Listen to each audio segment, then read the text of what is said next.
आइए दोस्तों चर्चा करते हैं भारतीय संविधान के लक्षणों पर। की फीचर्स ऑफ इंडियन कॉन्स्टिट्यूशन, इसको लक्षण भी कह सकता है।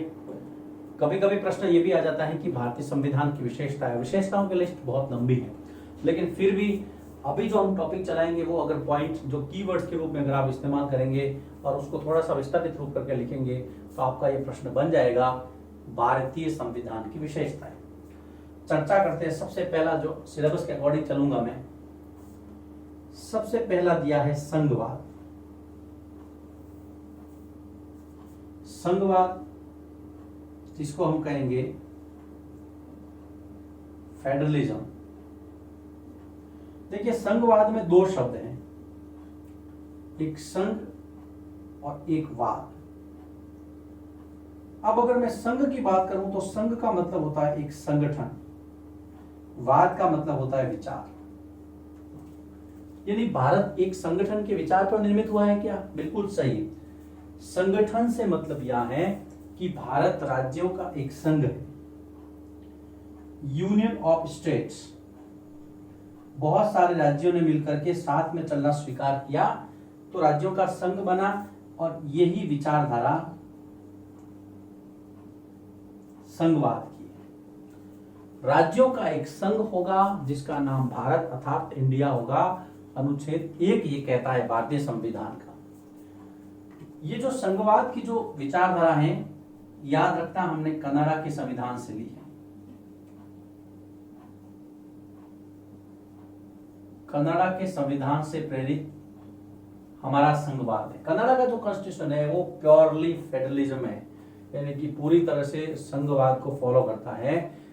संविधान विशेषज्ञ ये कहते हैं कि भारत का जो संविधान है वो अर्ध संघात्मक है, पूरा संघ नहीं। अब देखिए संघवाद होता क्या है, तो सीधे सीधे आपको बताना है कि संविधान द्वारा संघ यानी कि केंद्र की सरकार को तथा राज्यों में यानी कि राज्यों की सरकारों को शक्तियों का विभाजन किया जाता है। अब इसकी विशेषता क्या है? अब देखिए ये है इंडियन कॉन्स्टिट्यूशन। सी मतलब कॉन्स्टिट्यूशन यानी कि संविधान। ये है आपका केंद्र, ये है आपके राज्य। तो शक्तियां जो है, जो पावर्स है, वो दोनों संविधान से प्राप्त कर रहे हैं। यही संघवाद की थीम है। यहां पर जो पावर का रिसोर्स है, जो स्रोत है, वो कॉन्स्टिट्यूशन यानी कि संविधान है। तो संविधान द्वारा संघ और राज्य सरकारों में शक्तियों का विभाजन किया जाता है। यहां पर राज्यों का अपना अस्तित्व है, यानी कि राज्य जो है, यहां पर राज्य हम इकाइयां यूनिट्स कहेंगे। राज्य जो है वो स्वायत्त यानी कि स्वतंत्र होते हैं अपने कार्यों को करने के लिए, जहां पे पूर्णतः संघात्मक व्यवस्था है, जैसे कि कनाडा।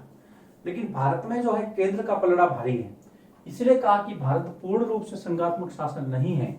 भारत संघात्मक होते हुए भी कई मायनों में एकात्मक है। वो एक अलग चीज है, इसके बारे में हम अलग से हमें चैप्टर चाहिए चर्चा करने के लिए। लेकिन आपको याद रखना है भारत कनाडा से संघीय व्यवस्था ली गई है, जिसके अंदर केंद्र सरकार और इकाइयों के अंदर जो शक्तियों का विभाजन संविधान करता है। यहाँ पर राज्यों का भी अपना अस्तित्व होता है, राज्यों के पास शक्तियां होती हैं और वो राज्य स्वायत्त होते हैं,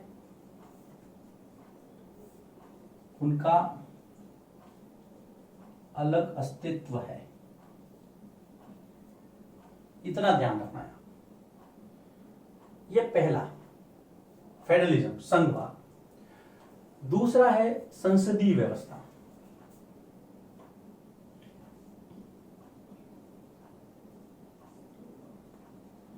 देखिए संसदीय व्यवस्था यानी कि पार्लियामेंट्री सिस्टम।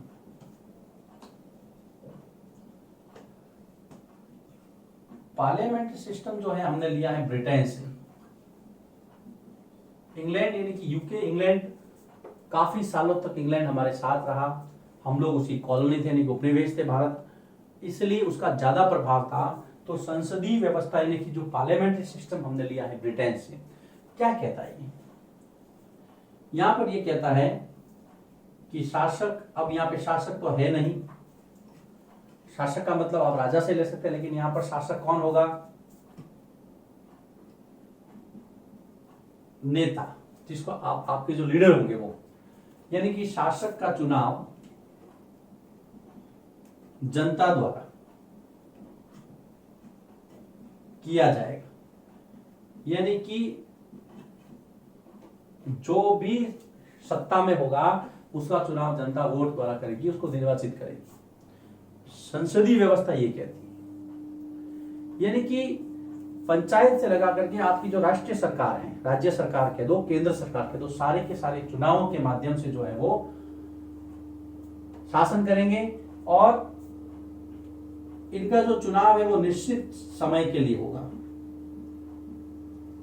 निश्चित समय के लिए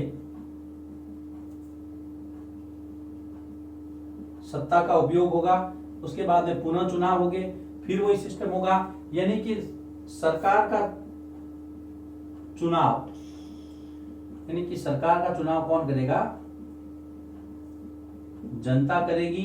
यही पार्लियामेंट्री सिस्टम है, और ये हमने लिया है ब्रिटेन से। हालांकि ये बहुत बड़ा टॉपिक है, लेकिन जो आपका सिलेबस जैसा डिमांड कर रहा है वैसा मैं यहाँ पे बताने की कोशिश कर रहा हूं। तो पहला था संघवाद, फेडरलिज्म, दूसरा संसदीय व्यवस्था, तीसरा है शक्तियों का बंटवारा।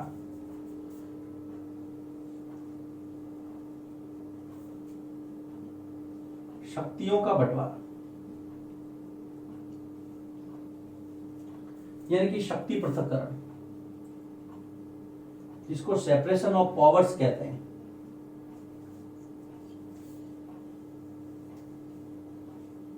सेपरेशन ऑफ पावर्स, ये हमने लिया है यूएसए यानी कि अमेरिका के संविधान से। यूएसए यानी कि संयुक्त राष्ट्र राज्य अमेरिका के संविधान से। देखिए, सरकार के 3 अंग होते हैं। एक होता है व्यवस्थापिका। व्यवस्थापिका क्या करती है? इससे सरकार बनती है, सरकार का निर्माण होता है। दूसरा होता है आपका कार्यपालिका यानी कि एग्जीक्यूटिव सिस्टम। पहला लेजिस्लेटिव, दूसरा एग्जीक्यूटिव, कार्यपालिका। ये कानूनों को लागू करती है, यानी कि कानूनों का क्रियान्वयन, कानूनों का क्रियान्वयन। तीसरा जुडिशियल सिस्टम है आपका न्यायपालिका। न्यायपालिका अगर कोई डिस्प्यूट होता है तो विवादों का निपटारा करती है, यानी डिस्प्यूट्स को सॉल्व करती है। ये सरकार के 3 अंग हैं। व्यवस्थापिका यानी कि लेजिस्लेटिव सिस्टम, एग्जीक्यूटिव सिस्टम यानी कि कार्यपालिका, तीनों का अलग अलग काम है। सरकार के 3 अंग, मैं यहां पर लिखूंगा इसको, सरकार के 3 अंगों को संविधान द्वारा शक्तियां बांट दी जाती है। ये होता है सेपरेशन ऑफ पावर्स यानी कि शक्तियों का पृथक्करण। भारत के संविधान के अंदर जो 7th शेड्यूल यानी कि 7वीं अनुसूची है, 7वीं अनुसूची, उस 7वीं अनुसूची के अंदर 3 सूचियां दी गई हैं। पहली केंद्र सूची, दूसरी राज्य सूची, तीसरी समवर्ती यानी कंकरेंट लिस्ट। देखिए, केंद्र सूची पर केंद्र सरकार कानून बनाएगी, राज्य सूची पर राज्य सरकारें बनाएगी, समवर्ती पर दोनों में से कोई भी बना सकता है, दोनों बना सकते हैं, लेकिन विवाद हो तो केंद्र सरकार का जो है सिस्टम वो लागू होगा। ये है शक्ति पृथक्करण, यानी कि सबका सिस्टम अलग अलग होगा, कोई किसी के अंदर हस्तक्षेप नहीं करेगा, इंटरफेयर करने की छूट नहीं है, सब लोग अपना अपना काम करो। शक्तियों का बंटवारा कर दिया संविधान ने, यह भी भारत के संविधान की एक बहुत अच्छी विशेषता है। ये हमने लिया है यूएसए से, यूएसए के संविधान से प्रेरित है। उसके बाद में ये जो चौथा जो लक्षण है जिसके बारे में हमें पता करना है वो है मौलिक अधिकार। सबसे इंपॉर्टेंट यदि अधिकार ही नहीं होंगे तो क्या करेंगे? Fundamental rights,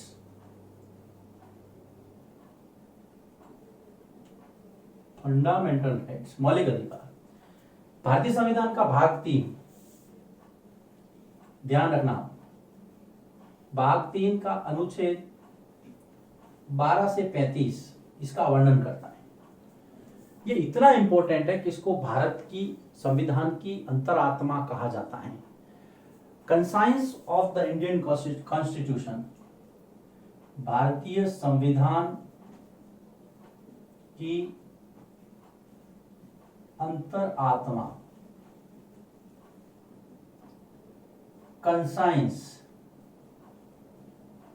of Indian constitution.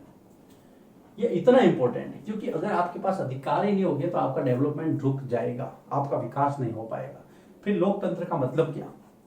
भारतीय संविधान का भाग 3 इसकी व्यवस्था करता है, अनुच्छेद 12 से 35। और मौलिक अधिकारों की जो व्यवस्था है वो हमने ली है यूएसए से। यूएसए से हमने मौलिक अधिकार लिए हैं। यूएसए के संविधान से हमने मौलिक अधिकारों को अपने संविधान के अंदर स्थान दिया है। देखिए वो चौथा हो गया।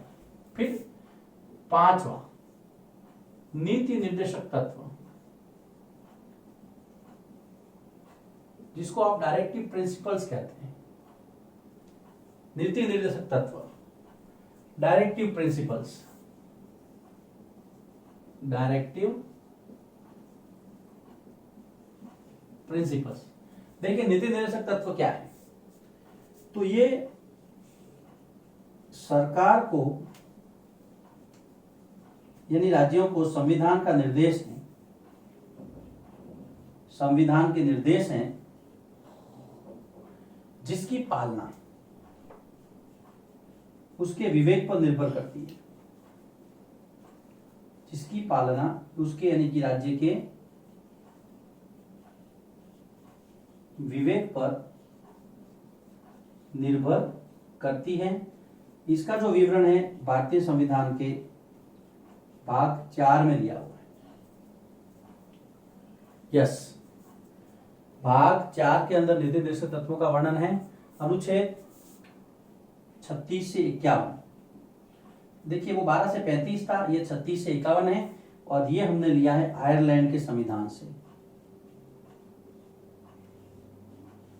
आयरलैंड का संविधान, इस आयरलैंड के संविधान से हम प्रेरित हैं, ये लिया है।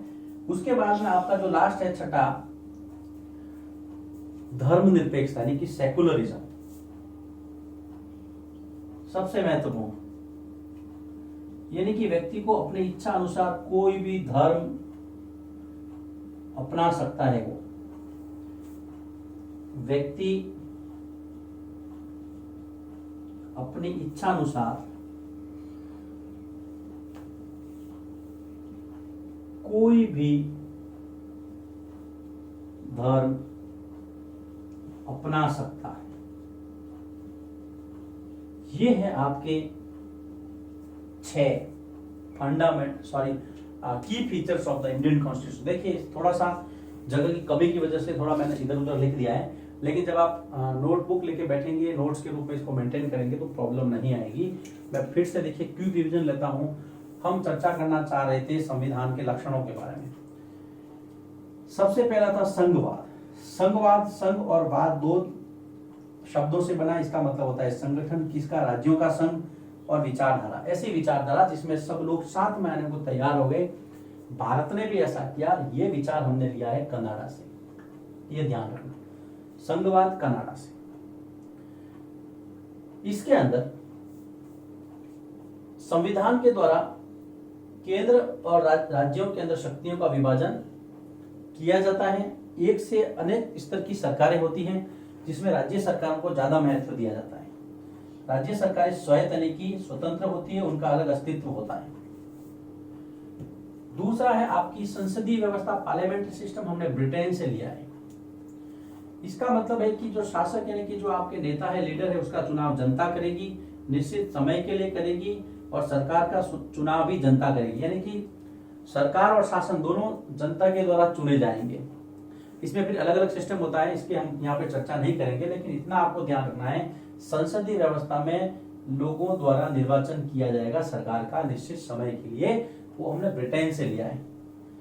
तीसरा है शक्तियों का बंटवारा, सेपरेशन ऑफ पावर्स। शक्ति पृथक्करण ये हमने यूएसए से लिया है, अमेरिका के संविधान से। इसमें यह है कि भाई व्यवस्थापिका, कार्यपालिका और न्यायपालिका सरकार के 3 अंग हैं जो सरकार का निर्माण करती है, कानूनों को लागू करती है, डिस्प्यूट का जितने भी डिस्प्यूट होते हैं न्यायपालिका उसको समाधान करती है। ये तीनों अपने अपना काम अपने ढंग से करे, इसकी इनको सहूलियत दी है 7वीं अनुसूची के तहत। केंद्र, राज्य और समवर्ती सूची में 3 अनुसूचियां हैं, सॉरी 7वीं अनुसूची में 3 सूचियां दी गई हैं जिसमें शक्तियों को बांटा गया है। फिर आपके चौथा है मौलिक अधिकार, फंडामेंटल राइट्स। ये हमने लिया है यूएसए के संविधान से। इसको हम भाग 3 है, ये संविधान की अंतरात्मा कहलाती है। ये आप ध्यान रखना, ये जो भाग 3 है ना, ये हमने यूएसए से लिया है। ये भी उसके ये लिख दिया यूएसए। फिर है आपका नैतिक निर्देशक तत्व, डायरेक्टिव प्रिंसिपल्स। इसका मतलब ये होता है कि सरकार को निर्देश दिया गया है कि वो कुछ ऐसी चीजें हैं जिसकी पालना करे या ना करे। फॉर एग्जाम्पल, सरकार को निर्देश दिया जाता है कि वो बच्चों के मनोरंजन के लिए पार्क लगाए, लेकिन सरकार कहते हैं कि मेरे पास तो पैसे ही नहीं, कहां से लगाऊं। तो ये उसके विवेक पर निर्भर करता है। देखिए भाग 3 जो है ना वो कंपलसरी है, मौलिक अधिकार, लेकिन भाग 4 में आपको छूट है। ये भाग 4 36 से 51, इसमें आपको छूट है, आप लागू करें या ना करें आपकी इच्छा पे निर्भर है। उसके लिए आप न्यायालय में, कोर्ट में जा सकते हैं कि मेरे मौलिक अधिकारों का हनन हुआ है, इसके लिए नहीं जा सकते।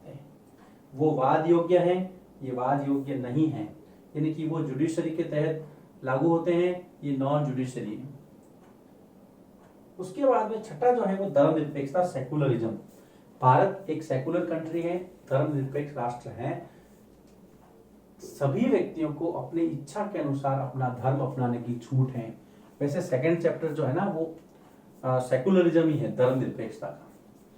तो ये हमने इस पूरे वीडियो के अंदर ये कोशिश की है कि भारतीय संविधान के जो लक्षण हैं वो हम आपको बता दें। ये देखिए, नीति निर्देशक तत्व आयरलैंड के संविधान से लिए गए, यानी कि हमने हर संविधान से कुछ न कुछ लिया है। इसलिए संविधान विशेषज्ञों ने यहां तक कहा है कि भारत का संविधान जो है ना वो उधार का थैला है, यानी कि सभी संविधानों से हमने कुछ न कुछ लिया है, लेकिन अच्छी चीजों को ग्रहण करने में कोई बुराई नहीं है। भारत का संविधान पूर्ण रूप से संघात्मक नहीं है, ये अर्ध संघात्मक है। क्यों? क्योंकि यहाँ पर केंद्र सरकार काफी मजबूत है राज्यों के, जबकि जहां पर संघवाद होता है ना वहां पर राज्य सरकारें केंद्र के बराबर अस्तित्व रखती है, जैसे कि कनाडा। लेकिन इंडिया में ऐसा नहीं है। लेकिन फिर भी आपको ये 6 नाम याद रखने हैं। संघवाद, फिर आपका दूसरा संसदीय व्यवस्था, तीसरा शक्ति पृथक्करण, चौथा मौलिक अधिकार, 5वां नीति निर्देशक तत्व और छठा आपका धर्मनिरपेक्षता।